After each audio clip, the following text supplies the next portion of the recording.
दोस्तों, मैं अरुण कुमार पांडे, तरुण पंखुड़ी संवाददाता, जौनपुर, उत्तर प्रदेश से। दोस्तों, ग्राम सभा लौह के डॉक्टर स्वर्गीय श्री प्यारेलाल श्रीवास्तव जी का एक सपना था कि वो अपने ग्राम सभा लौह में एक वृद्धा आश्रम बनवाए, जो आज उनके 4 पुत्रों के द्वारा वृद्धा आश्रम का निर्माण हेतु भूमि पूजन का कार्य किया गया। आइए उनके पुत्रों से बातचीत करते हैं। वृद्धा आश्रम बनाने की प्रेरणा हमारे बाबा जी थे, स्वर्गीय ठाकुर प्रसाद श्रीवास्तव, और उन्हीं की प्रेरणा से हम लोगों को उनका कहना शुरू से रहता था कि हमारी पुश्तैनी ज़मीन जो गोसूवीर बाबा के मंदिर पर है, उसमें कोई ऐसा सामाजिक कार्य किया जाए जिससे पूरे जनपद नहीं पूरे प्रदेश का नाम हमारे परिवार का हो।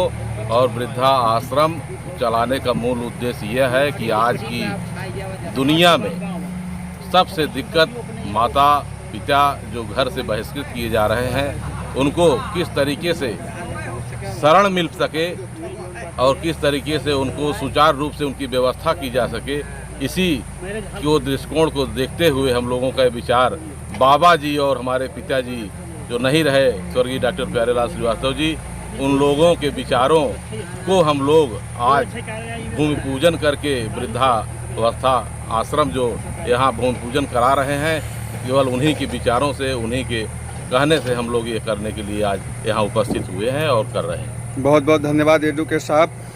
अब मैं आपको उनके बड़े पुत्र से रूबरू कराता हूँ। ये 4 भाइयों के द्वारा जो ये वृद्धा आश्रम बनाया जा रहा है, बहुत ही सराहनीय कार्य है। मैं उनके बड़े पुत्र से चाहूँगा कि ये वृद्धा आश्रम बनाने की प्रेरणा आपको। मेरे मन में यह वृद्धा आश्रम खोलने की प्रेरणा, हमने रात में पिताजी को स्वप्न में देखा। उन्होंने कहा कि बेटा, मैं अब नहीं हूँ इस दुनिया में, किसी के साथ अन्याय न करना और किसी अनाथ को सताना नहीं, और अनाथ की हर समय मदद करना। तो इसलिए हम अपने पिताजी को सच्ची श्रद्धांजलि अर्पित करते हुए यह मन में विचार आया कि हमारे पिताजी की आत्मा को शांति तब मिलेगी कि जब हम उनकी इच्छा को पूरा कर सकेंगे। उन्होंने अपने जीवन काल में असहाय लोगों की मदद किया, उन्हें आवास नहीं दे पाए।